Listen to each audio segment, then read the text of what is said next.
for Cunningham. Thank you very much, Acting Speaker, and I'm pleased to be able to join colleagues from across both sides of the House today to support the bill before us, the Narcotic Drugs Amendment Bill 2016. I want to just firstly outline what makes me such a passionate follower of this issue of the development of medicinal cannabis availability to Australians, and like the member for Petrie, it's a direct personal experience with a local constituent, and I think that's a common experience many of us have had over recent times. And then just touch on, for the interest of those who might look at the speech afterwards, just some of the details of the bill so people are conscious of what it does. Acting Speaker, on the 18th of May last year, I had a young man and his dad come to visit me. The young man's name's Ben Oakley and his dad's Michael. They came to talk to me at that point in time because Ben suffers a very rare condition, and some other speakers here have mentioned him as well, because he was in Parliament with his mum and dad on the day that this bill was introduced, because they've been following the issue so closely, and he did some media, and so some other parliamentarians had the opportunity to get to meet him. I had a short opportunity in the Federation Chamber to put on record my great admiration for his bravery and also the great clarity with which he explains his experiences and why he is campaigning on the medicinal cannabis issue.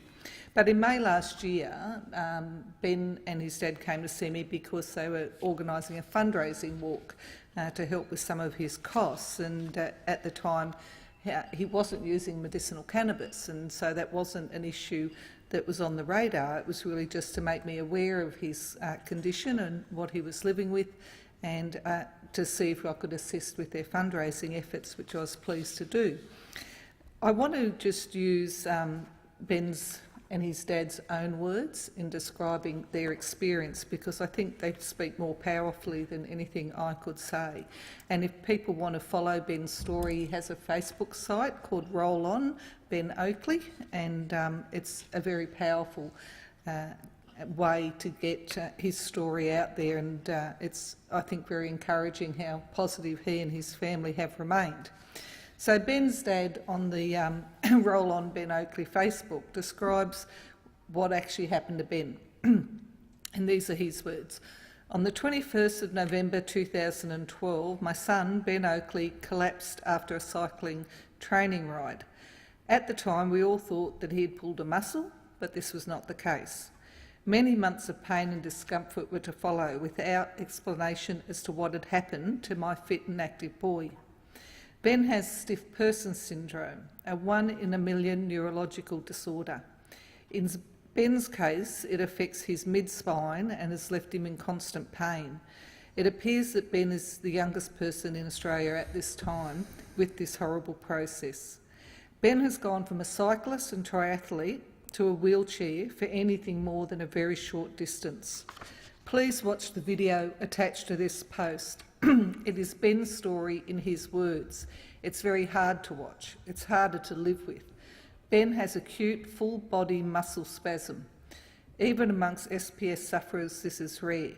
The spasm appears similar to an epileptic seizure, but Ben remains fully alert, aware, and in the most intense pain. Ben has described what happens as: imagine taking a taser and holding it against your spine. A few weeks back, Ben had the worst day anyone could possibly imagine. Over the space of 9 hours, Ben had 61 of these spasms. The longest continuous spasm lasted for 2 hours.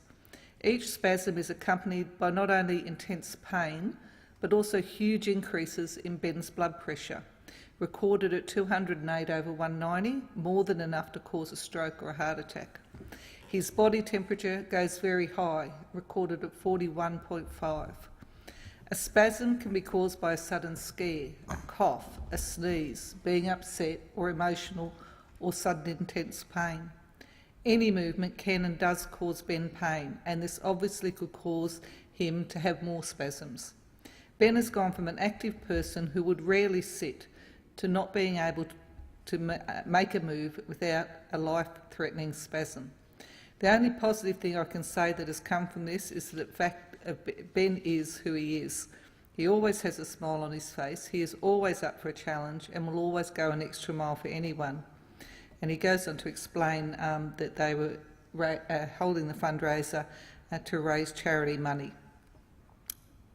He makes the point further on in the report that treatments that exist are very expensive and not always effective.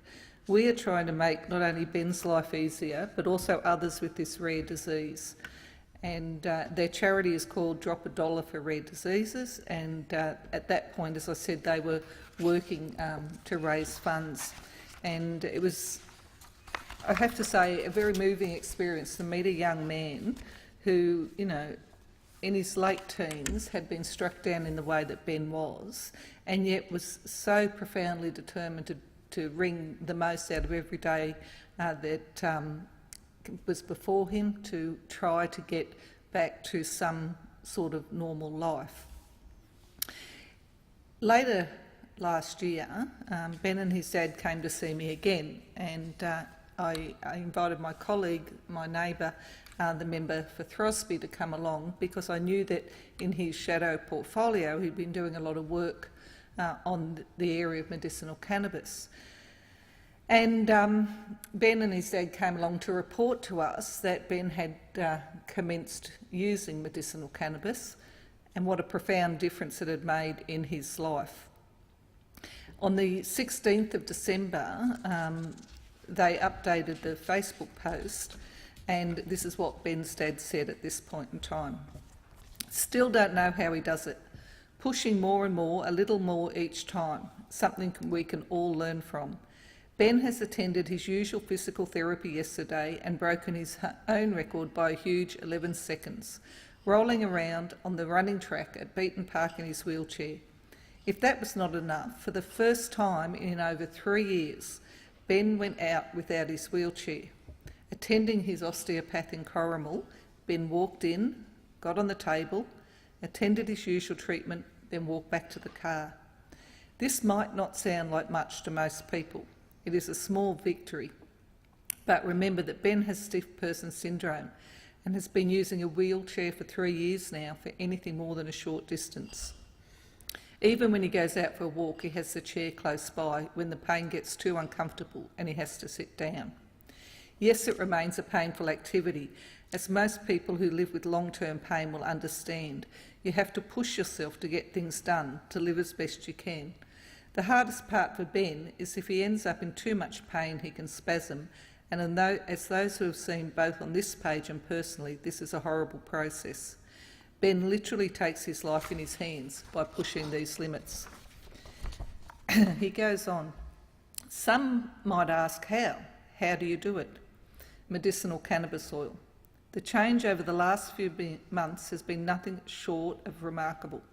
Less pain, fewer days of intense pain, more movement, better ability to exercise, fewer prescription medications, most of which have significant side effects, and best of all, a better quality of life.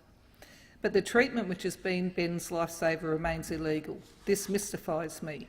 How can something that be so beneficial not be a treatment that can be accessed by those who need it? Can you do anything to change that? Yes, you can. And Michael, Ben's dad, is running a petition to the New South Wales Parliament on his website. This is the reason, I'm sure many of my colleagues in this place can see why Ben's mum and dad and Ben himself have become such advocates for the importance of legislation such as that before us today. And it is an astonishing thing to see the difference between the young man who came to see me in May last year and the young man who did a press conference on the lawns just outside this chamber and was able to leave that press conference on his own 2 feet with myself and the member for Throsby. So the legislation before us is something I am very pleased to support, and I want to just, in the few minutes left to me, just put on the record the nature of the legislation before us. It is, of course, legislation intended to regulate the cultivation and production of medicinal cannabis. And this particular bill will amend the Narcotics Drugs Act to permit the licensing of growers of medicinal cannabis in Australia. It will provide new definitions for the issuing of licences for cannabis cultivation and production. It will provide a fit and proper person test to be applied to licensees by the Department of Health, and it will override state and territories where there are direct inconsistencies with the licensing provisions in the bill. There is, of course, I think, almost unanimous support across, certainly bipartisan support between the major parties, but I think unanimous support across all parties for the successful passage of this bill to achieve those purposes. It is true that some may find it a bit confronting and controversial. Indeed, on even the Facebook and the Illawarra Mercury website, when they covered Ben's story, some people understandably still expressed some confusion and concern and reservation. But I think that it is well and truly time that we took these steps towards making medicinal cannabis a reality for people, and it does need to be appropriately regulated to ensure consistency of quality, dosage and so forth for people who are using it. And the Australian Labor Party is very pleased to support progress on that matter. We do know too that there is quite a lot of evidence, not only the anecdotal direct personal experiences such as I've shared with the House today, but research available about the benefits and potential benefits of medicinal cannabis, but it is true that more work needs to be done on that space. We are concerned, all of us, for families who are accessing medical cannabis products via what is in effect a black market, obviously because of direct legal problems for them, the risk of arrest and conviction, the quality and reliability issues that I've just mentioned, and the need to have an independent authority that provides some assurances to them about what they're using. The bill before us is absolutely a step in the right direction. And it's worth, I think, also acknowledging that the governments of both New South Wales and Victoria are themselves pushing ahead with state-based schemes, and so the Commonwealth actions will complement that.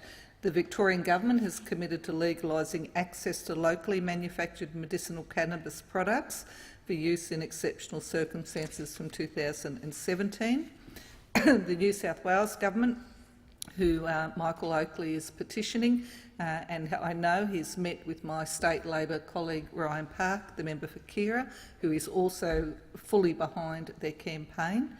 The New South Wales Government are vigorously pursuing medical trials of cannabis, and they've provided law enforcement by depenalising offences related to possession and use for particular classes of people.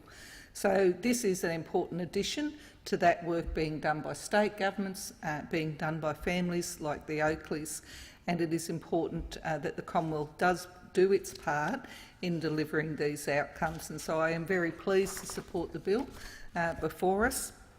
And I want to finally finish up by acknowledging the great bravery that it's taken for the Oakleys to speak out. It is something that when we met with them at the end of last year, they were not certain whether they were going to do. It is a risky thing in some ways for people to speak out and talk about their own direct experiences, and I really admire them for what they've done. And I want to thank other members of this chamber on both sides who've also reported to us the experiences of constituents in their area with diseases such as cancer who've used medicinal cannabis, and pay respect to those constituents' bravery in outlining their stories for us as policymakers to make good decisions. And I can't think of anything that's more profoundly important to us than the welfare of young people like Ben Oakley and the many others who are seeking to assist with this bill. So I certainly commend the bill to the House.